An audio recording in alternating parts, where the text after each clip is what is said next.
거 보여요? 포인트? 네. 이거 내 옛날 대학 강의 때 썼던 건데 이거 잘 나오네 오늘은. 누군지 알겠어요? 네. 좀 이상하게 생겼네. 내가 나를 봐도. 적토마가 어때요? 힘차게 도약하는 것 같아요? 색깔이 좀 빨가니까 이상하죠 말이. 열심히 뛰다 보니까 피를 많이 흘려가지고 원래 흰말이었는데 빨간 말로 바뀐 거예요. 엄청나게 열심히 뛴 거예요. 적토마. 적토마를 누가 탔죠? 삼국지 한 번도 안 봤나? 여포가 탔죠. 여포한테 선물을 누군가 줬어요. 이거는 시간이 없으니까 넘어가기로 하고, 오늘 이제 새해를 이렇게 맞이하면서 매년 이렇게 제가 1월 2일 날 여러분과 함께 하는 거 맞죠? 그죠? 여러분들 대답을 빨리빨리 해야 빨리 넘어갑니다. 집에도 빨리 갈 수가 있어요. 매년 이렇게 1월 2일 날 내가 여러분들에게 당부도 할 겸 또 이렇게 서로 얼굴도 보고 이런 시간을 갖고 있는데, 근데 가만히 생각해 보니까 이분이 네 번째인 것 같아요. 그죠? 첫 번째 내가 조합장 돼가지고 서로 만났을 때 처음 이렇게 강의를 했던 것 같아요. 그죠? 그 다음에 24년도에 1월 2일 날 또 오늘 같은 날 이렇게 모여서 얘기를 했고, 2024년도에도 모여서 이렇게 25년도 1월 2일 날 그렇게 만나서 얘기를 했어요. 오늘이 네 번째예요. 그래서 그때 이제 내가 강의를 주로 하면서 정말 저는 동서농협 발전을 위해서 정말 이렇게 애타는 마음으로 여러분들한테 간절하게 호소를 했어요. 그 동영상을 유튜브에 올려놨어. 그래야 오늘 이제 어제 저녁에 내가 다 들어봤어요. 내가 도대체 무슨 얘기를 했는지 이게 들어보면서 조회수를 보니까 그게 많지 않다. 없나 이런 생각도 했는데, 난 진짜 내 혼신의 힘을 다해서 강의를 했어요. 여러분들에게 정말 간절하게 호소를 했어요. 그 호소 안에서 제대로 이해하고 따라온 사람은 나름대로의 아마 지금 3년이 아직 안 됐어요. 내가 생각해 보니까 올해 3월 20일이 돼야 내가 3년 돼. 근데 한 10년도 넘게 한 것 같아. 기분에 하도 뛰다니서 그런지 엄청 오래 한 것 같은데 아직도 3년이 안 됐더라고. 그 3년의 시간 동안 정말 많은 얘기를 했고 엄청나게 에너지를 이렇게 발산하면서 뛰어다녔는데, 여러분들은 어떻게 했을까 이런 또 생각이 듭니다. 나 혼자 이렇게 그 얘기를 하는데 여러분들이 아무 받아들이지 않는다면 큰 의미는 또 없을 수도 있어요. 그래서 어제 이제 내가 한 동영상 내 이름 치면 나오는 건 알죠? 이름 동영상 유튜브 같은 데 치면 내 이름 치면 강의한 게 쭉 나와요. 내용을 나도 보면서 정말 이렇게 혼신의 힘을 다해서 했는데 우리 직원들이 정말 반응을 잘해서 동서농협 실적이 오늘 작년도 말 실적이 좋아지지 않았나 이런 생각을 하면서 감사한 마음을 갖고 있습니다. 그래서 한번 새로운 얘기를 많이 한 것도 좋지만 한번 돌아보고 싶어서 내가 도대체 무슨 얘기를 했는지 여러분들도 궁금하죠? 내가 무슨 얘기를 했을까? 그래서 원래 공부하기 전에 복습이라는 걸 한 번씩 하잖아요. 그죠? 학교 다닐 때 복습 한 번도 안 해본 사람 있나요? 그런 사람 없을 거야. 녹일 들어오기 얼마나 힘든데 공부 잘해야 들어오니까 아마 복습들을 많이 했을 거예요. 그래서 오늘 간단하게 복습을 하고 그 다음에 올해 내가 하고 싶은 얘기 좀 할까 싶어요. 주로 나는 얘기를 할 때 그 자기 개발서, 그 다음에 리더십에 관한 것들, 그 다음에 역량을 얼마나 높여야 될 것인지 이런 거에 대해서 주로 얘기를 했던 것 같아요. 스킬만 좀 다르지. 한번 볼까요? 23년도 상견례 때 그때 하루도 안 지나가지고 여러분들과 내가 만났어요. 하루도 안 지나서 상견례 때 내가 한 얘기가 있었던 것 같아요. 썸 타는 얘기 한 거 혹시 기억날지 모르겠어. 3년 전으로 되돌아가서 내가 나하고 여러분들하고 처음 만났는데 횡단보도에서 서로 반대편에서 마주보고 있는데 손을 잡고 같이 갈까? 아니면은 언젠가 시간 지날 때까지 나는 말 것인가에 대한 고민을 하고 결정을 해야 된다고 그랬어요. 그래서 함께 가는 사람들은 조합장 의견을 따라서 생각에 따라서 같이 몸과 마음을 같이 하면서 동서울농협 발전에 기여하는 사람들, 그런 사람들이야 된다 했고, 그 결과가 아마 나타났을 거예요. 그죠? 급여 보너스나 이런 데 많이 나타나죠? 승진에도 많이 나타나고. 그렇게 하신 분들이 아마 도움이 많이 됐을 거예요. 자기들하고. 물론 그렇게 했는데도 불구하고 자기 기대치에 만족치 않은 직원도 있겠지만 일단은 그래요. 대부분은 그렇게 됐을 거예요. 아마. 그래서 썸 타는 얘기를 해서 함께 동서울농협 발전을 위해서 정말 나가야 된다. 몸과 마음을 합해서 그런 얘기를 했던 것 같아요. 그 다음에 그 소치는 목동 얘기를 했어요. 그 목동 얘기를 내가 왜 했냐면 자기를 둘러싸고 있는 환경을 파괴해야 된다. 그 다음에 목동이 되기 위해서 목동은 좀 책임자를 얘기합니다. 지점장이 될 수도 있고 중간 책임자가 될 수도 있어요. 목동은 소들을 위해서 어떤 생각을 갖고 있어야 되느냐, 그 얘기를 내가 했어요. 잠을 자지 말고 죽기 살기로 소들을 어떻게 살찌울까 고민하고 생각하고 계속 피드백하고 이런 생각을 가져야 된다. 그런 준비가 돼 있는 사람이 동서울농협의 책임자가 되고 리더가 돼야 된다. 그렇지 않으면은 스스로가 스스로를 망치는 수도 있어요. 내가 그런 얘기를 해서 큰 호박이 있는데 호박을 담을 그릇은 조금만 하면 그릇이 깨집니다. 호박을 담을 수가 없어요. 그렇기 때문에 호박을 담으려면 큰 그릇을 스스로가 만들어서 리더십이나 자기 개발서나 자기 그 직원 관리, 직원 함양, 능력 함양 이런 데서 엄청난 고생을 하고 공부를 하고 고민하고 하고 그릇을 만들었을 때 책임자가 돼야 된다. 그런 과정을 반드시 거쳐야 돼요. 그런 준비가 되어 있는데도 승진이 안 되는 사람이 있다라면 조합장이 잘못한 거예요. 근데 그런 준비가 안 돼 있는데도 불구하고 그냥 담을 생각만 하면은 잘못된 거예요. 본인이 잘못된 거예요. 그런 직원이 혹시 있으면 언제 저한테 메일을 주세요. 그럼 지금이라도 제가 메일을 보고 분석을 하고 이렇게 하겠습니다. 그 공정해야 되니까 그렇습니다.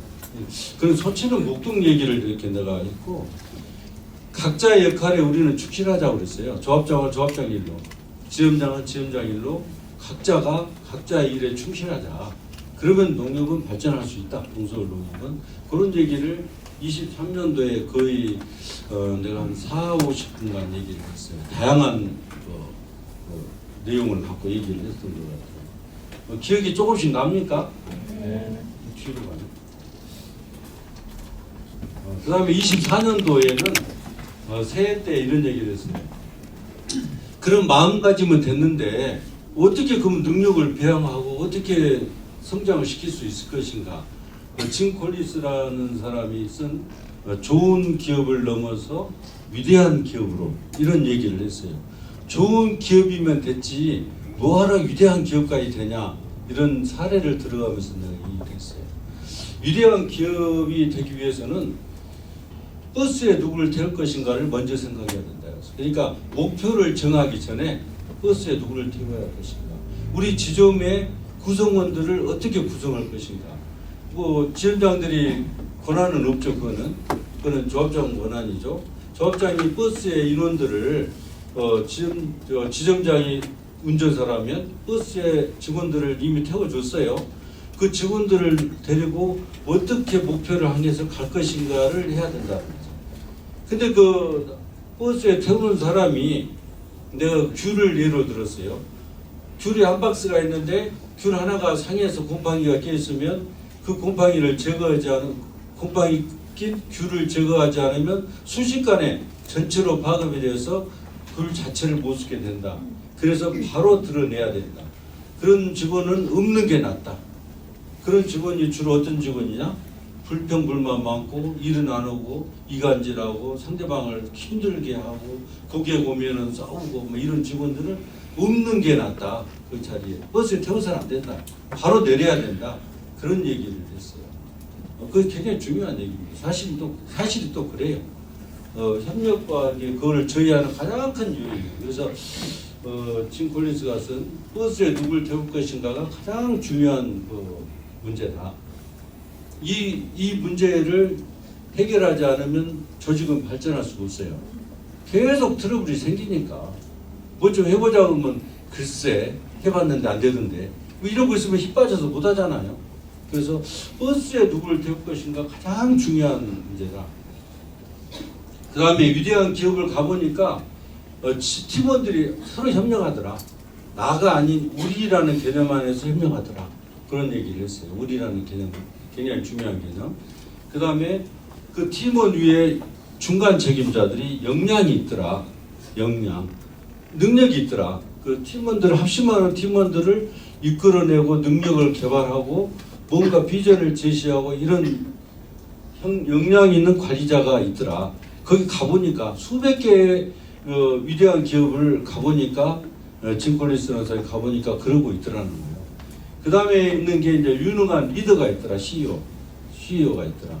유능한 리더는 겸손하더라. 일단 첫 번째 겸손하더라. 가보니까 이게 리더인지 CEO인지 뭐 청소하는 사람인지 모르고 청소하고 있으니까 가보니까 뭐 물어보니까 그 사람이 리더더라. 그하고 겸손하고 검소하고 청빈하더라. 그런데 그 CEO가 리더가 목표가 생기면 불같이 일을 하더라. 시를 떠난 화살로 표현했어요. 시를 떠난 화살처럼 목표를 향해서 맹렬하게 하더라. 그런 이제 유능한 리더가 있고 관리자가 있고 팀원이 있을 때 진콜리스는 좋은 기업을 넘어서 위대한 기업으로 가더라. 이런 얘기를 내가 했어요. 24년도에. 이거 얘기도 한 40여 분 넘게 했어요. 이거 뭐 다른 얘기도 했겠지만 이렇게 얘기를 했고 복습이 좀 되나요? 네. 그 다음에 24년도에 때 로스토우의 경제개발 5단계에 대해 설명을 했어요. 요거는 조합원님들에게도 제가 얘기를 했어요. 왜냐하면 동서울농협이 제가 보기에는 그 당시 와서 보니까 전통사회에 머물러 로스토우라는 사람이 그 조직이나 나라가 성장하기 위해서는 반드시 5단계의 과정을 거치더라. 그 얘기를 내가 여러분한테 했어요. 첫 번째는 전통사회고 두 번째가 도약준비 단계, 그 다음에가 도약 단계, 그 다음에가 성숙 단계, 마지막에 고도 대량 소비 사회가 이렇게 이루어지더라. 근데 전통사회는 말 그대로 농경사회, 그냥 농사져서 먹고 미래에 대한 저축이 없이 먹고 자고 농사져서, 그리고 비전이나 이런 거 받아들이지 않는 변화에 대한 강한 저항을 갖고 있는 단계. 그러니까 조직도 똑같아요. 맨날 같아. 맨날 변화가 없어. 아침에 왔다가 저녁에 출근하고 그냥 우리 이렇게 월급날 20일 되면 월급날 되면 월급 나오고 고객 오면 그냥 인사하고 가고 이렇게 변화가 없는 단계를 전통사회 단계라고 합니다. 그 단계는 일단은 변화에 대한 그 저항이 아주 강해요. 아까 얘기한 진콜리스가 얘기한 첫 번째 버스에 누구를 태울 것인가가 가장 중요하다고 그랬죠. 그런 직원들이 저항하는 직원 조직 안에 이렇게 저항하는 직원들이 많다는 거예요. 변화를 싫어하고 너나 해 나는 그냥 나 알아서 할 테니까 이런 직원들이 있어서는 안 된다는 거죠. 그게 전통사회 단계입니다. 전통사회 단계에서 누군가 나타났어. 지점장이 왔어. 조합장이 왔어. 나라에서는 대통령이 야 우리 이렇게 맨날 못 살지 말고 염단아도 잘 사는데 우리도 한번 열심히 해서 잘 살아보자. 이렇게 얘기를 하는 거예요. 와서 우리는 맨날 이렇게 잘 살았는데 뭐하러 그래? 이런 사람들을 깨우치고 잘 살아보세요. 잘 살아보세요. 우리도 한번 잘 살아보세요. 이러면서 뭔가 의식을 개혁하고 이렇게 기업가 정신을 이렇게 도입하고 새로운 기술을 도입하고 변화를 해보자. 우리도 변화해보자. 이런 이념 교육도 하고 뭔가 길도 넓히고 마을 길도 넓히고 도랑도 치고 이러면서 뭔가 해보자고 사람이 나타났어. 한 사람이. 그래갖고 열심히 이 전통사회의 저항 세력을 물리치고 새롭게 기업가 정신으로 등장하는 사회가 도약 준비 단계다. 그다음 세 번째 도약 단계는 이제 그런 사람이 나타나서 그래 우리도 한번 해보자. 합심을 하고 다 같이 화합해서 뭔가 하는 단계. 경제 성장이 가속화되고 본격적으로 성장이 이제 준비가 되는 단계입니다. 성장을 하고 있어요 실제로. 그래서 어떤 그 중요한 분야에 집중 투자하고 우리나라가 그랬죠. 경제 성장 단계에 조선업, 전자, 뭐 통신 이런 데 집중 투자하잖아요. 그래서 배도 큰 거 만들어 보고 뭐 여러 가지 뭐 컴퓨터도 만들어 보고 자동차도 만들고 이런 단계를 도약 단계라고 해요. 그러니까 중요한 분야에 집중 투자, 에너지를 집중 투자해서 그런 단계. 성숙 단계는 이제 그런 단계를 거치면 이제 전반적으로 소득이 높아지니까 소비 수준이 높아지고 잘 먹고 잘 사는 단계. 아마 우리나라 단계가 4단계 지금 성숙 단계에 있지 않나. 그 성숙 단계 초입에 있지 않았다는 그런 분석을 합니다. 5단계는 이제 고도의 그 소비 대량 소비 사회라 나중 일이고 여러분들은 우리 동서울농협이 이 중에 어디에 더 속하는 것 같아요? 1, 2, 3, 4, 5단계 중에 도약 단계. 도약 단계다. 그래서 26년 우리의 목표죠. 나는 이렇게 생각하고 있어요. 나는 로스토우의 5단계를 내 조합장 임기 중에 도약 단계까지만 할 생각이었어요. 왜냐하면 시간이 엄청나게 걸리는 거예요. 이게 사실은 그냥 하루아침에 확 되는 게 아니에요. 그래서 나는 이제 도약 전통사회를 일깨워서 우리 열심히 해보자 간절하게 호소를 했어요. 내가 여러분들한테 처음 와가지고 첫 만남에서부터 정말 호소를 했어요. 그래서 이 전통사회를 깨뜨려서 우리도 뭔가 해보자. 동서울농협 여러분 잘 알잖아요. 나도 지금 30년 이상 근무하면서 보면 거의 꽂지만 했어. 11, 12, 11, 12 계속 그렇게 했잖아요. 여러분들 다 기억나죠? 그렇게 했어요. 지역농협 전에서는 11, 12 전체 다 하면 18, 19 19개 농협 중에 그랬어요. 근데 우리도 좀 뭔가 잘해보자. 동서울농협 정말 똑같이 밥 먹고 똑같이 사는데 열심히 해보자 이래가지고 이제 시작을 해가지고 도약 준비 단계를 거쳤어요. 제가 강의를 매년 했어요. 조합원님들도 만날 때마다 강의를 했어요. 사실 강의하기가 쉽지는 않습니다. 재미로 오는 거 아니에요. 나 오늘 강의를 위해서요 12월 한 달 내내 준비했어. 책을 5권 읽었어. 책을 5권. 근데 나이가 먹으니까 자꾸 잊어버려. 5권 읽었어요. 새벽 5시에 일어나서 계속. 여러분들 오늘 한번 귀찮아 죽겠어 하고 앉아있지만 나는 그렇게 많이 준비를 했어요. 정말 아까운 시간 조금이라도 아끼기 위해서. 그래서 나는 도약 준비 단계에서 도약 단계로 가는 단계가 아닐까. 동서울농협은 아직 부족한 부분이 많습니다. 우선 우리가 환경을 개선했고 주변 환경이 많이 깨끗해졌죠. 환경을 개선했고 시스템을 좀 바꿔나가고 이념을 정비하고 새마을운동 같은 이념을 정비해서 우리도 한번 열심히 해봅시다. 해서 사실 성과를 많이 냈어요. 엄청나게 많은 성과를 냈어요. 여수신 부분에서 수익면에서. 그래서 이런 도약 준비 단계에서 도약 단계로 간 때가 아닌가 동서울이. 그래서 올 한 해는 도약 단계로 성장하기 위해서 다 같이 힘을 모아야 된다 이런 얘기를 좀 하고 싶습니다. 시간이 너무 빨리 가네. 위 거를 줘달라고. 그 다음 25년도 작년에는 그렇게 성장하기 위해서 우리가 뭘 해야 할 것인가. 의지만 갖고는 절대 안 됩니다. 의지만 갖고는요 2, 3일을 못 가. 작심 3일 그렇잖아요. 왜냐하면 방향이 없기 때문에 그래요. 그래서 의지만 갖고는 안 되니까 우리는 루틴을 가지자. 루틴. 그래서 BTS 루틴이라는 얘기를 제가 강의를 했어요. 작년에 이맘때 루틴 얘기를 했어요. 루틴. 능력을 개발하고 뭔가 배양하려면 능력이 루틴이 있어야 돼. 그 얘기했어요. 제가 100%의 능력을 갖고 있는 사람은 100%밖에 아무리 잘해도 못 내. 효율성을 아무리 극대화해도 100% 이내에서 난다고 실적이. 근데 100%를 넘게 나면은 사고가 됩니다. 과열돼. 100m를 10초에 뛴 사람이 갑자기 10초에 뛰면은 과열돼 갖고 사고 난다니까. 어디 다리 힘줄이 끊어지거나 뭐 인대가 늘어나거나 이런다고.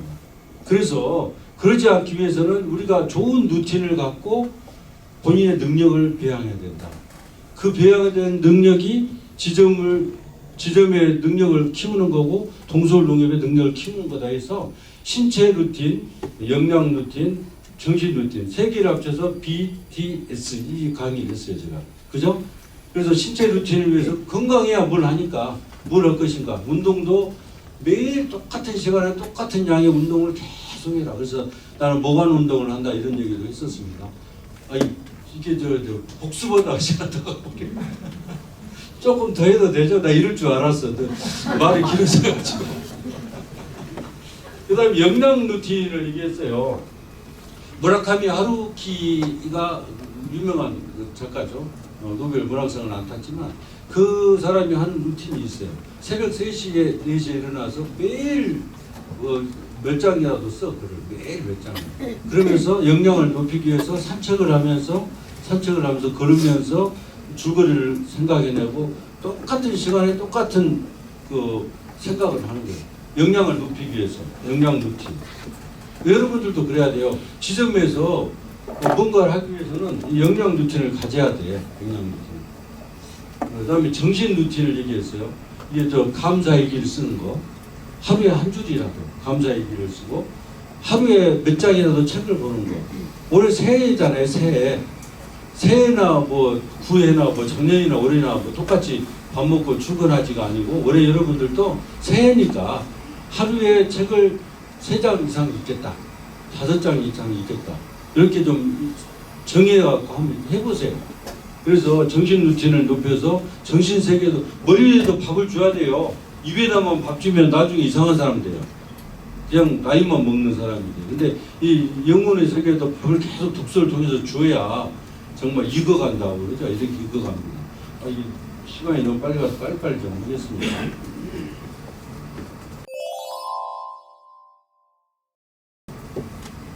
이제 이게 진짜 이제 본론 26년도 연예인에게 하고 싶은 얘기예요. 피그말리온 효과라는 거 여러분 혹시 들어본 적 있나요? 내가 이제 얘기 한번 한 적이 있었나? 피그말리온이라는 사람이 조각가인데 그리스에 살던 조각가인데 그리스 신화에 나오죠. 자기가 상하로 예쁜 여인상을 조각을 했대요. 자기가 혼신의 힘을 다해서 조각을 했는데 자기가 보기에 너무 자아도취라고 너무 이쁜 거야. 상하로 만든 여인상이 정말 이뻐. 근데 이 사람이 사람이었으면 좋겠다고 간절하게 생각을 해요. 근데 상하지 사람은 아니잖아요. 그래서 간절하게 기도를 해요. 저 사람이 사람이었으면 좋겠다. 간절하게 기도를 하고 몇 날 며칠을 계속 몇 년을 하다 보니까 이제 저 사랑의 여신 아프로디테가 그걸 이제 알게 돼요. 근데 이름도 져서 갈라테아라고 이름도 져가지고 갈라테아가 사람이었으면 여인이었으면 하고 수없이 이렇게 간절하게 기도를 하니까 사랑의 여신 아프로디테가 숨을 불어넣어서 여자로 만든 거예요. 어느 날 밖에 나가서 일 보고 딱 들어오니까 침대에 여자가 딱 앉아요. 상하 조각상이 여자로 바뀐 거예요. 근데 이게 주로 심리학에서 교육학에서 많이 나옵니다. 뭔가 간절하게 염원하고 기도하면 이루어진다는 거거든요.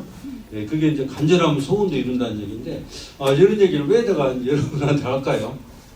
지점 올해 1등 한번 해야지. 지점장이 정말 직원들을 모아놓고 간절하게 뭔가 생각하고 염원한다면 이루어집니다. 오늘 주로 교육 심리학에 대해서 내가 강의를 좀 할 생각을 하고 있어요. 그래서 이게 이제 피그말리온 효과라고 그러는데 내가 정말 원하는 거 간절하게 하면 승진도 그래요. 승진도 그냥 엉뚱한 사람들한테 나 승진 좀 시키라고 조합장한테 얘기하라고 그러지 말고 본인이 책도 많이 보고 정말 많은 책 보고 공부하고 하면서 간절하게 염원해 보세요. 그냥 염원만 할 수 있게 되나요? 아무래도 뭔가 업무에 대해서 공부하게 되고 직원들하고 함께 뭔가 할 수 있고 그렇게 돼야 되죠. 그죠? 이렇게 하면 이렇게 됩니다. 그래서 피그말리온 효과라는 얘기를 좀 했고 피그말리온 효과하고 비슷한 그 심리학에서 나온 게 로젠탈 효과라는 게 있어요. 로젠탈 효과 들어본 적 있나요?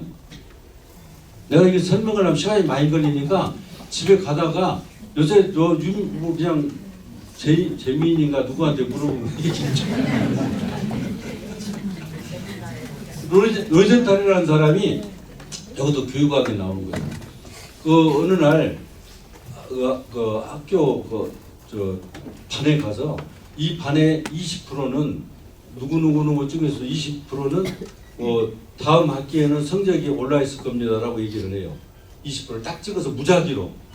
그러니까 선생님한테 이제 그런 얘기를 하니까 선생님 기억할 거 아니야. 누구누구 학생들한테 얘기했겠죠. 몇 명은 이 학기 때는 성적이 오를 것이다. 심리적으로. 그러니까 그 기대에 부응하기 위해서 열심히 공부해서 진짜로 성적이 올랐다니. 그걸 로젠탈 효과라고 해요. 그러니까 기대에 부응한다는 얘기예요. 나는 여러분들한테 정말 기대합니다. 이거 인사도 정말 힘들게 한 달 내내 고민했었어요. 여러분들한테 기대를 거는 거예요. 이렇게 하면 불만도 있지만 이 직원은 조합장 욕 며칠 하다가 열심히 일할 것이다. 이런 기대를 갖고 로젠탈 효과를 생각하면서 발령을 했습니다. 저는 그럴 수밖에 없어요. 왜냐하면 갖고 있는 게 그거밖에 없는 거 어떻게 해요.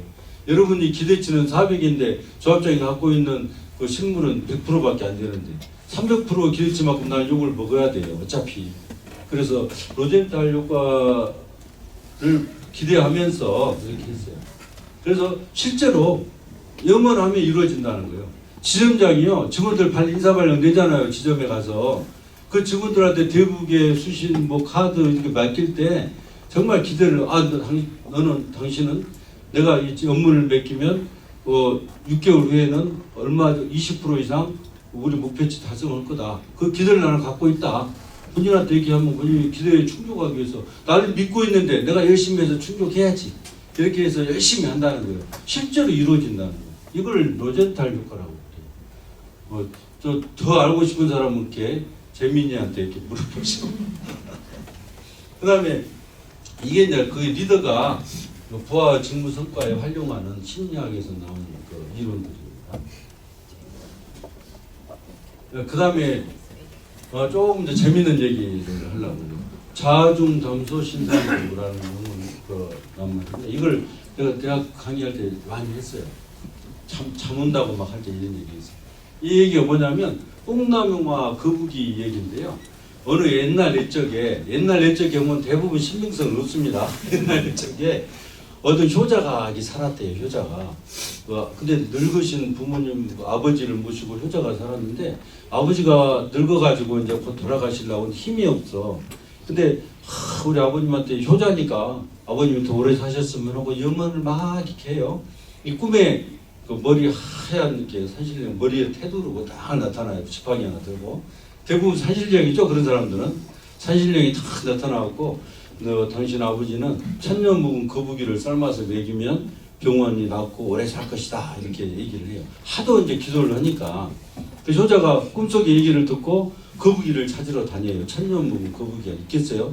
찾으러 다닙니다. 밤낮으로 오랜 세월을 찾아다니다 보니까 진짜 있는 거예요. 거북이가. 천년 묵은 거북이가. 거북이가 이마에 딱 나 천년 딱 써가지고 있는 거예요. 그래서 거북이를 신나서 거북이가 좀 느리잖아요. 딱 잡아서 지게에다 메고 신나서 집으로 오는데 너무 오랫동안 이렇게 힘들다 보니까 어느 큰 뽕나무 밑에서 잠깐 잠이 들어요. 지게에다 딱 받쳐놓고.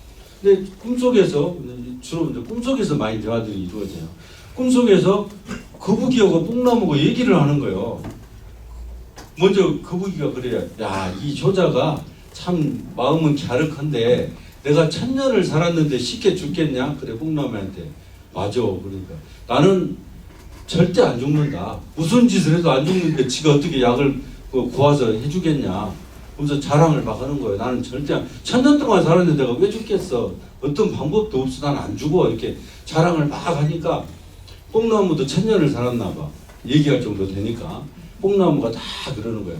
야, 너 안 죽지 안 죽어. 근데 나도 1000년을 살아갖고 나를 배에서 땔감으로 쓰면은 너는 죽게 돼 있어. 실제로 그런 거예요. 그래서 그래? 그러면서 이제 얘기가 끝난 걸 효자가 딱 듣고 이제 집에 와서 솥에다가 물 넣고 아무리 부를 때도 안 죽는 거예요. 룰루랄라 노는 거야. 그 거북이가 안 죽고. 그래서 생각해보니 꿈속의 얘기가 생각나서 그 뽕나무를 잘라다가 땔감으로 해서 하니까 진짜 죽었어요. 거북이가. 그래서 그 약을 해서 먹여가지고 이제 아버님은 낫게 돼서 행복하게 살았다는 얘기인데 그 얘기가 시사하는 바는 뭐냐면 쓸데없이 거북이가 가만히 있었으면 안 죽었을 거 아니야. 자기 약점을 지가 얘기했잖아. 자랑하다가. 뽕나무도 그랬어요. 뽕나무도 가만히 있으면 되는데 괜히 자기 자랑은 하느라고 얘기하다가 땔감이 돼서 죽었잖아요. 그래서 정말 이렇게 쓸데없이 자랑하고 자기 얘기하다가 겸손하지 못하고 하다가 목숨을 잃는 그런 얘기예요. 그래서 여러분들 그 대화 중에 또 지점에서 서로 직원들 간에 대화하고 이럴 때 제발 이렇게 좀 겸손해지고 쓸데없는 얘기, 또 특히 업무에 관한 얘기들, 또 정보들, 농협에 정보, 중요 정보 많잖아요. 자기가 뭐 다 아는 것처럼 나가서 얘기하고 이래서는 안 된다는 거예요. 큰일 나. 자기 목숨을 내치는 화살로 돌아옵니다. 그래서 요즘 개인정보 이런 게 굉장히 중요하죠. 이런 것도 철저히 관리하고 쓸데없이 이런 데 끼어들어서 나중에 고생하지 말라는 측면에서 잠깐 쉬어가는 얘기로 이렇게 넣은 거예요. 이제 컴포트 존에 대해서 얘기를 할게요. 컴포트 존. 나는 이 컴포트 존을 상당히 정말 우리 동서울 농협도 생각을 해봤어요. 동서울 농협이 상반기에 엄청나게 신장을 했어요. 작년에. 근데 하반기에 실적이 좀 떨어졌어요. 쭉 떨어졌어요. 여러분 다 아시죠? 원인도 아나요? 나는 우리가 컴포트 존에 들어갔다고 생각을 했어요. 이게 뭐냐면 컴포트 존은 이것도 나중에 자세하게 알려면 이제 재민이한테 물어보고 시간이 없으니까 간단하게 설명을 하면 편안한 상태를 유지하고 싶어하는 속성이 있어요, 인간은. 그러니까 이렇게 호수에 돌을 딱 던지면 이렇게 파문을 일다가 순식간에 원상태로 돌아가죠. 사람도 그래요. 심리적으로 뭔가 변화를 싫어해. 이 정도면 됐어. 뭐 이 정도면 살만해. 괜찮을 거야. 이런 것이 있어요. 노키아라고 여러분 혹시 압니까? 노키아가 왜 망한지 알아요? 노키아가 처음 2002년도인가 그때만 해도 아무도 상대가 없어서 상대가 세계에서 자기밖에 없어. 세계에서 자기 회사밖에 없었어. 모토로라 하고 자기밖에 없었는데 5년 후에 망해버린 거예요. 근데 그 사람들이 이 컴포트 존에 들어간 거야. 우리는 최고다. 누구도 우리를 넘볼 수 없다. 뭐 영원히 갈 거다. 이런 생각 안에 빠져 있다가 새로운 어떤 핸드폰이나 이런 걸 개발하지 않고 그 자만감에 빠져 있었던 거예요. 이걸 이제 개구리 끓는 물속에 개구리 얘기를 하는데 개구리가요 불 때면은 처음에는 따뜻하니까 기분 좋아. 죽는지도 모르고 계속 불을 떼면 조금씩 뜨거워지니까 견딜만해. 이렇게 하다가 많이 떼면은 결국은 삶아져서 죽는 거하고 똑같은 거예요. 이게 컴포트 존 얘기예요. 이 정도면 됐지 뭐 우리가 이러다가 변화 속도는 무지하게 빠르는데 자기가 이루는 거에 안주하고 있다가 망해버려요. 소멸을 해버린 거예요. 소멸. 기업들이 요즘 많이 그럽니다. 우리 동서울도 그래요. 죽기 살기로 끝까지 해야 돼. 끝까지. 거북이하고 토끼하고 경주 알죠? 원래 싸움이 안 되는데 이 토끼가 컴포트 존에 빠진 거야. 뭐 지가 나 따르겠어?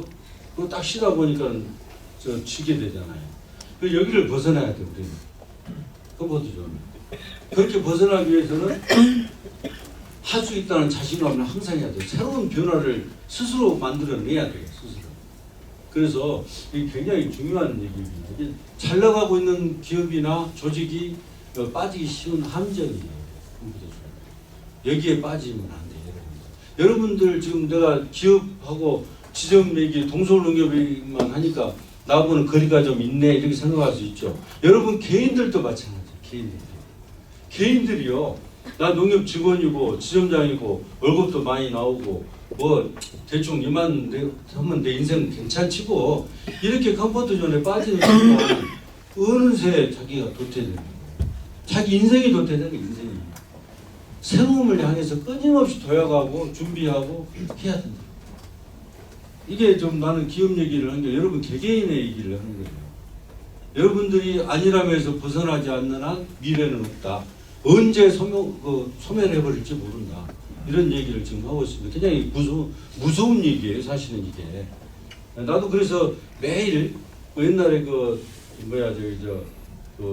5월 동주라고 그랬죠. 원나라하고 월나라하고 싸우는 매일 쓸개를 빨면서 복수를 꿈꾸는 매일 쓸개를 빨면서 미래에 내 자신을 만들어내는 그런 생각을 해야 돼요. 쓸개를 빨아야 돼요. 그 쓰디쓴 쓸개를. 스스로에게 채찍을 가면서 자신의 어떤 영역을 깨트리고 새로운 세계로 자꾸 나아가야 돼요.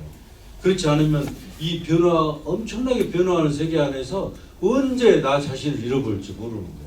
그래서 이제 컴포트 존 얘기 듣는데, 컴포트 존을 벗어나지 못하는 이유들이 이렇게 있어요. 일단은 본인이 거기 안주해버리고 과거 실패에 대한 트라우마가 있어요. 해봤는데 안 됐어. 해봤는데. 여러분들 요즘에 우리가 그거 하잖아요. 저음과 통장 예금 1년에 만자 운동, 10년에 10만자 운동 작년부터 시작했잖아요. 올해 한 8천자 우리가 했어요.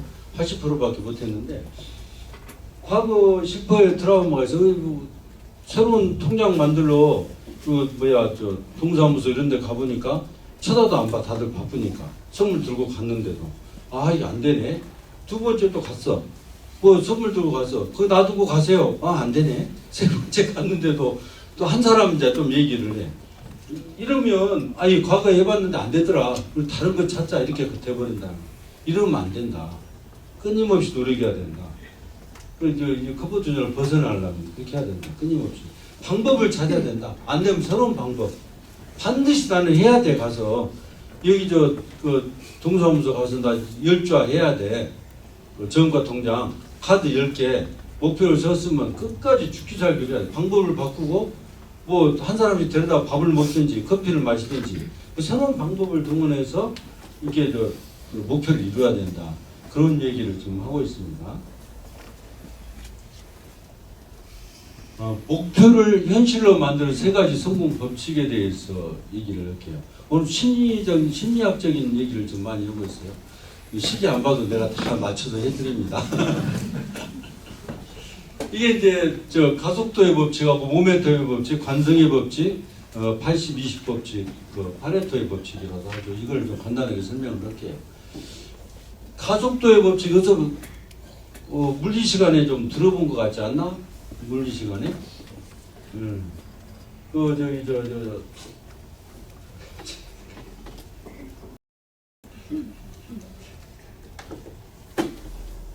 아까까지 생각이 안 나요. 제 2원칙이에요. 아까까지 생각이 났습니다. 이게 뭐냐면 시작을 할 때는 속도가 잘 안 나요. 시작할 때는. 근데 조금씩 운동 에너지를 얻으면서 속도가 붙어서 끝에 가서는 빠르게 이렇게 진행되는 거예요. 예를 들어봅시다. 여러분이 살 빼는 거 하잖아요. 많이 하잖아. 도전하잖아요. 살 뺐을 때 처음 굶자마자 살이 빠지나요? 안 빠지지. 안 빠져요. 근데 일주일 빼면 빠지나요? 별 차이 없어. 그래서 가속도의 법칙은 어떤 거냐면 처음에 살을 빼려고 한 사람은 14일 동안은 몸무게를 달지 마라 그랬어요. 실망하고 금방 그만둬 버리니까. 그래서 어차피 처음에는 효과가 없어. 운동도 그래요. 처음에 운동 시작하자마자 효과 없습니다. 30분 이상 지나야 효과가 있어요.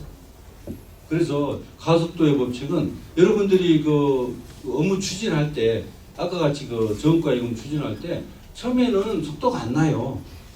대출도 마찬가지예요. 대출도 처음 속도 안 나. 근데 계속 하다 보면 능력도 쌓이고 방법도 생기고 가속도가 붙는 거예요.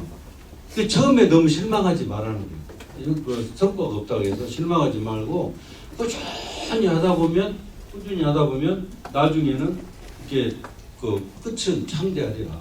반드시 목표 초과 달성을 한다는 얘기입니다. 그래서 가속도의 법칙을 좀 생각을 하고 그 다음에 모멘텀의 법칙이라는 게 있어요. 관성의 법칙 혹시 여러분 압니까? 관성의 법칙 같은 얘기예요. 뉴턴 생각이 이제 나.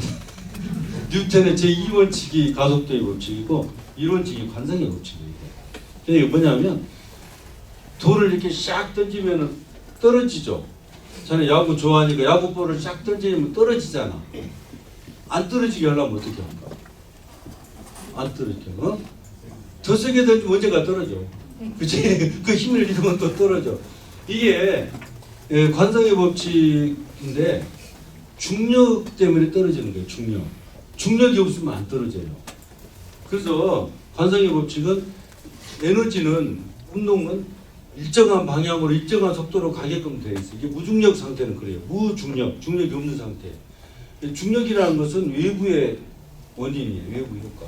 외부에서 힘을 가하기 때문에 떨어지는 거예요. 맞은편에서 내가 시작하는데 외부에서 이렇게 끌어다니는 힘 때문에 떨어지는 거예요. 그걸 없애자는 거예요. 업무 추진할 때. 업무 추진. 여러분들 대출 이제 매출 100억을 이렇게 목표가 되는, 작년 실적이 100억이면 올해는 120억 해야지 이렇게 목표를 세워요. 세워서 추진해. 열심히 하는데 뭐 금감원에서 뭐 부동산이 어쩌고 뭐 어쩌고 저쩌고 막 해서 제한 요건이 내려와. 이게 관성이에요. 중력. 이 중력이 있다고 해서 그만 말아버려야 되나? 그러면 안 되죠. 그죠? 다른 방법을 찾아야지. 다른 방법을. 흔들리지 않는 추진력.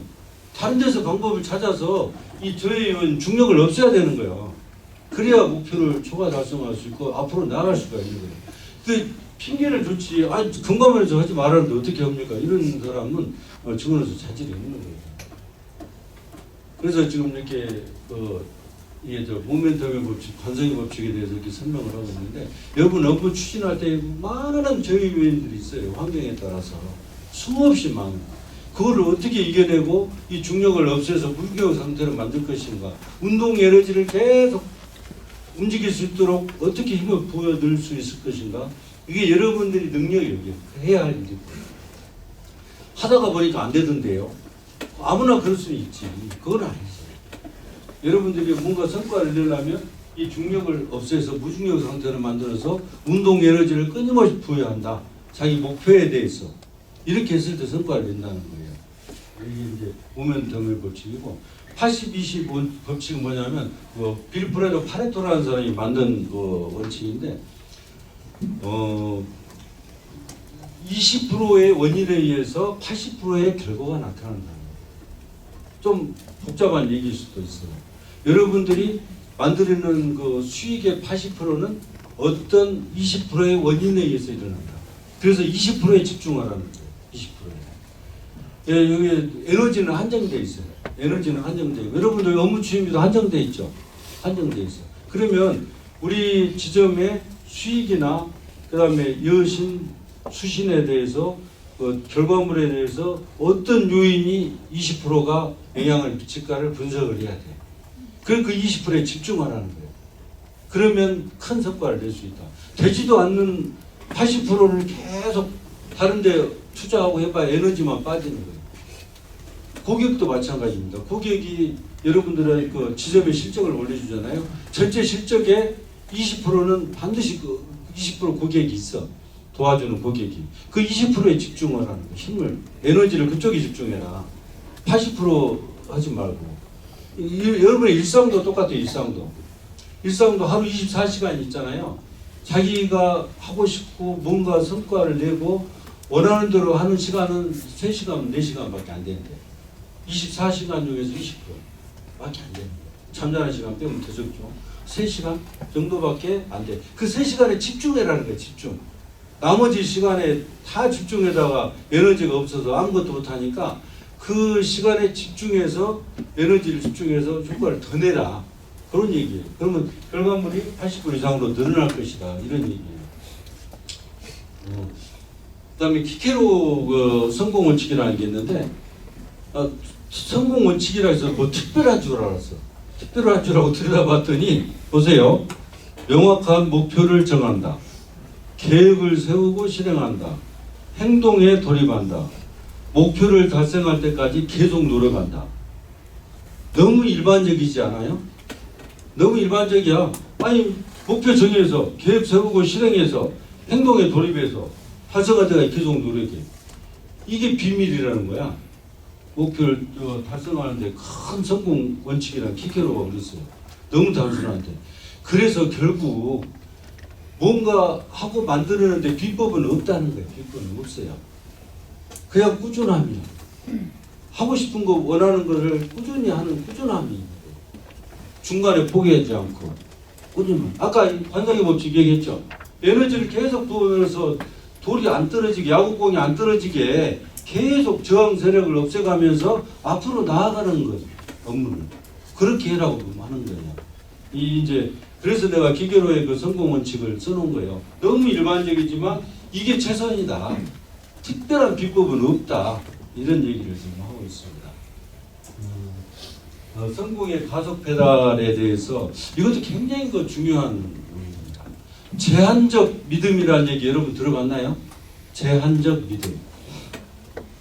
아마 처음 들어본 용어, 이것도 신기하게 나오는 용어들입니다. 제한적 믿음. 제한적 믿음이요, 모든 것을 발목을 잡고 있어요. 쉽게 설명을 해볼게요. 어떤 이쁜 여자 사무원이 크리스마스만 되면 심한 폐혈증을 하나 고생을 해요. 그래서 크리스마스 휴가가 4, 5일 되는데 휴가 내내 고생하다가 딱 끝나면은 병도 낫는 거야. 처음에 그랬어. 근데 그 다음에 또 그러네. 그러니까 그 다음에는 나는 크리스마스만 되면 폐혈증으로 고생할 거야 라는 고정관념이 딱 잡혀. 그래서 그냥 크리스마스 되면 폐혈증을 알아서 고생하는 거야, 몇 년을. 그 얘기를 친구한테 해요. 친구가 야, 말도 안 되는 소리 하지 마라. 무슨 과학적 근거나 의학적 근거 없잖아. 이런 얘기를 듣는 순간에 맞아. 뭐 과학적 근거 없는데 왜 크리스마스가 되면 내가 아파야 돼? 이렇게 생각을 하고 새로운 생각을 한 거예요. 리셋한 거야. 생각을 리셋해버린 거야. 아, 난 크리스마스 돼도 안 아플 수 있어. 이런 생각을 하고 그 다음에부터 안 아픈 거예요. 이게 이제 제한적 믿음이라고 해요. 나는 할 수 없어라는 올가미를 스스로 만든 거예요.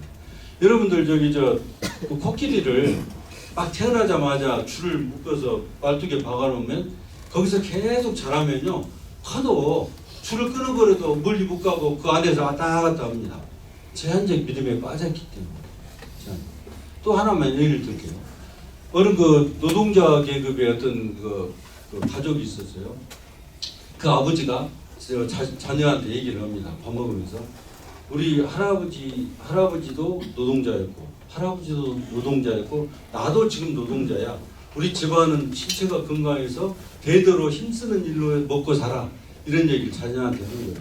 그 자녀는 맞아, 할아버지부터 쭉 우리는 했으니까 나도 노동자 계급에서 힘쓰는 일로 벌어먹고 살아야 될 거라 생각하고 그 일로 진출해서 하수구 청소하고 힘쓰는 일로 먹고 살아요.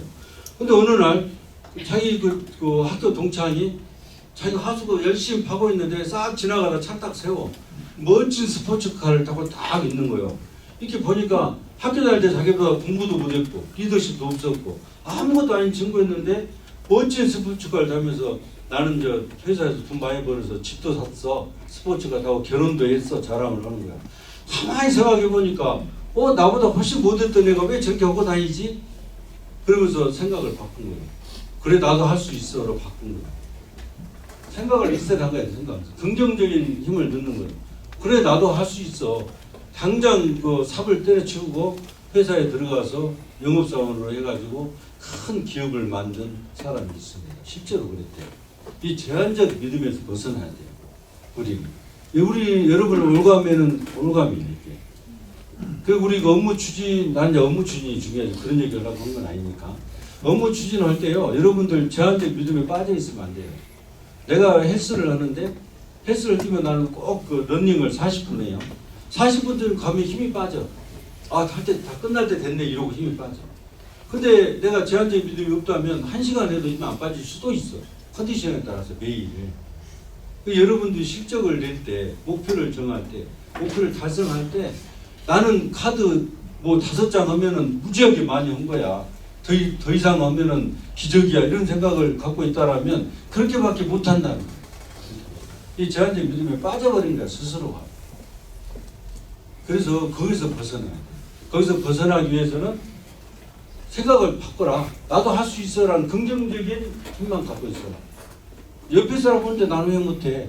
옆에 사람 다른 농협, 옆에 농협 카드 1등 해가지고 몇만 자 했다는데 우리는 왜 못해? 몇천 자밖에 못해? 할 수 있어.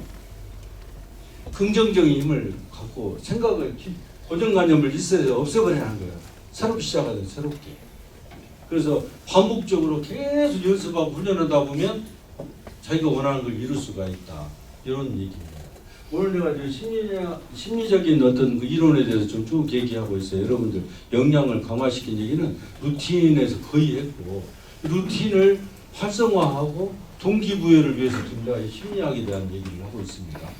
그런 얘기를 하고 있고, 시간이 한 10분 정도 초과됐는데, 이제 그 이론에 대한 얘기는 여기까지만 하고, 노동 자연 효과에 대해서 설명할 수 있는 사람. 아까 내가 강의 다 했는데, 이거 한 장 내가 갖고 가서 사먹을까? 그럼 피그말리온 효과에 대해서 설명할 수 있는 사람. 간단하게. 뭐 금방 들었는데 얼마나 잘하겠어. 그냥 그렇죠. 한번 얘기해봐. 자신 있게. 그래. 피그말리온 효과는 상어로 만든 정확한 있었는데 알렉타이라는 정확한 게 정말 사람이 된 대가를 가지고 결국에는 진짜로 정확한 사람을 시스템이 그래서 사용된 피그말리온 효과였고 믿음의 중요성을 나타내는 거지. 오덴차의 효과는 리더의 반대로 밀다라고 20%의 부작위 사람에게 반대로 밀다라고 이야기하면 실제로 성적이 오르거나 공부를 성장을 통해서 성장을 이뤘다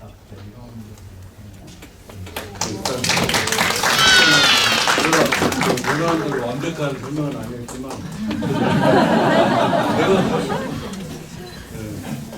그러니까 뭐든 간절하게 이런 염원하면 이루어진다.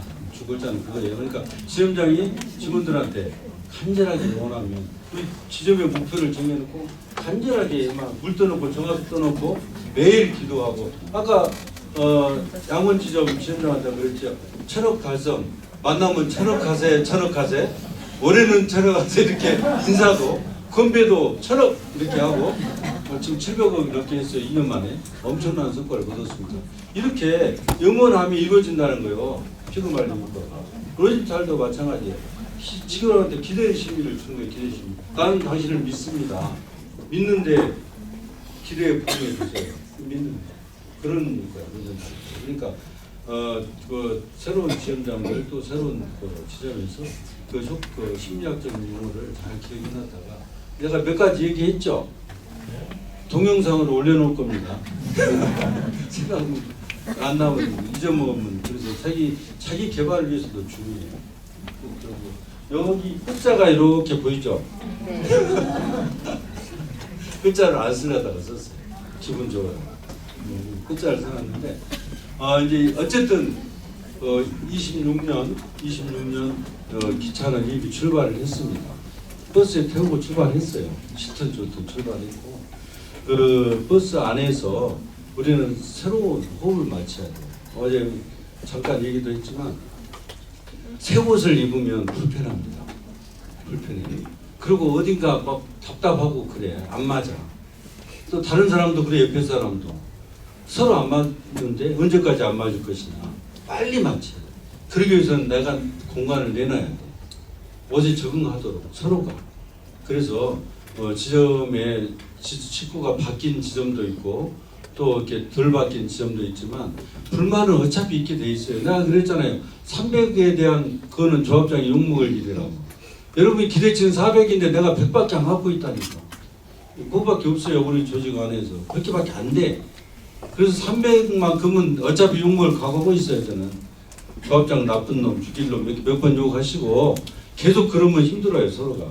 그러니까 빨리 업무 적응해서 자기한테 맞지 않는 옷을 맞춰서 옆 동료하고 같이 화합해서 인수인계를 좀 잘해달라는 부탁을 하고 싶고요. 인수인계에 대해서 얘기했죠. 책상이 몇 개고 컴퓨터가 몇 개고 이런 거 인수인계 아니라 그랬죠. 지점의 고객의 성향, 우리 지점은 외부 불경제 효과, 외부 환경이 어떤 점이 나쁘고 어떤 점이 긍정적인데 뭘 더 열심히 해야 된다. 어떤 고객 성향은 이런데 그 사람을 이렇게 고객으로 맞이하기 위해서는 어떻게 해야 된다는 거. 이런 거 현실적인 그 인수인계를 좀 해달라는 거예요. 그냥 알아서 해하고 떠나버리면 안 됩니다. 그럼 그거 익히는데 시간이 많이 걸려요. 우리는 시간이 없어요. 시간. 열심히 할 시간도 부족한데 그런데 시간을 뺏기면 안 된다. 이런 측면에서 인수인계를 좀 철저히 해주시고 새로운 업무 맡은 사람들은 공부해야 돼요. 내가 이거 여러분들한테 꼭 이건 부탁할게요. 지점장이 되고 싶은 사람은 자기개발서 5권 이상, 그 다음에 리더십에 관한 책 5권 이상 읽으세요. 그 다음에 조직관리 2권 이상 읽으세요. 올 1년 내내 그렇게 하세요. 1년 내내. 그렇게 해서 자기 것으로 만들어서 나는 우리 지점 정도는 어떤 조직 지점이든 내가 이끌 수 있다. 그 자신감을 확보하고 나한테 얘기하세요. 되도 않게 괜히 이 사람 저 사람 얘기해가지고 조합장 힘들게 하면 다들 힘들어요. 나는 정말 내가 정말 사람이니까 나도 이쁜 직원도 있고 좀 덜 이쁜 직원도 있고 그럴 수 있어요. 근데 저는 우선 동서울 농협이 우선이잖아요. 아까 얘기했죠. 그릇이 안 되는데 이쁘다고 해서 맡겨버리면 본인이 깨지는 거예요. 본인이 힘들어요. 못 이겨내고. 그래서 제발 여러분들 스스로 역량을 갖추고, 여기 오늘 얘기 많이 했잖아요. BTS 루틴도 얘기했고, 또 여기에 심리적인 어떤 그런 많은 이론도 얘기했고, 작년, 재작년, 그 전 여러분들한테 정말 많은 얘기를 했어요. 내가 갖고 있는 모든 것을 거의 얘기했어요. 그런 것들을 좀 되짚어 보면서 같이 손잡고 가야지. 등지고 가면서 왜 나만 미워해 이러면 저는 미워하지를 않습니다. 덜 좋았으면 좀 미워하진 않아요. 네, 그런 거니까 여러분들 좀 아쉽고 서운해도 내 운명이야, 운명이야, 그렇게 생각하시고 올 한 해 힘차게 적토마처럼 뛰어봅시다. 적토마가 왜 빨간 말이라고 그랬죠? 피살기로 뛰다 보니까 피를 너무 많이 흘려서 흰말이었는데 빨갛게 바뀐 거예요. 그렇게 합시다. 나도 그럴 거예요. 나는 안 하면서 여러분들한테 시키면 나가 나쁜 사람이지. 근데 난 여러분들보다 2배 이상 뛸 각오로 돼 있어요. 잠 안 자고 책 볼 각오 돼 있고 여러분들 위해서 그렇게 할 각오가 돼 있어요. 여러분들 할 수 있죠? 네. 좋습니다. 시간이 한 20분 더 초과가 됐어요. 나 제일 시간 줄이는 게 더 힘들어. 얘기하는. 아무튼 오늘 새해 이렇게 근무 첫날 여러분들과 이렇게 함께하는 시간을 가졌는데요. 여러분들 돌아가는 길에 그래도 조합장이 애써서 한 달이나 준비했다니까 한번 생각해 보면서 나를 위해서, 우리 지점을 위해서, 동서울을 위해서, 동서울 농협을 위해서 나는 무엇을 해야 할 것인가, 내 위치는 어딘가 한번 생각해보는 시간 가졌으면 참 좋겠습니다. 여러분들 얘기 듣느라고 고생 많이 하셨고, 우리 26년 동서울 농협 발전을 위해서 다 같이 힘을 모아봅시다. 감사합니다. 지금까지 좋은 말씀 해주신 조합장님께 큰 박수 다시 한번 부탁드리겠습니다.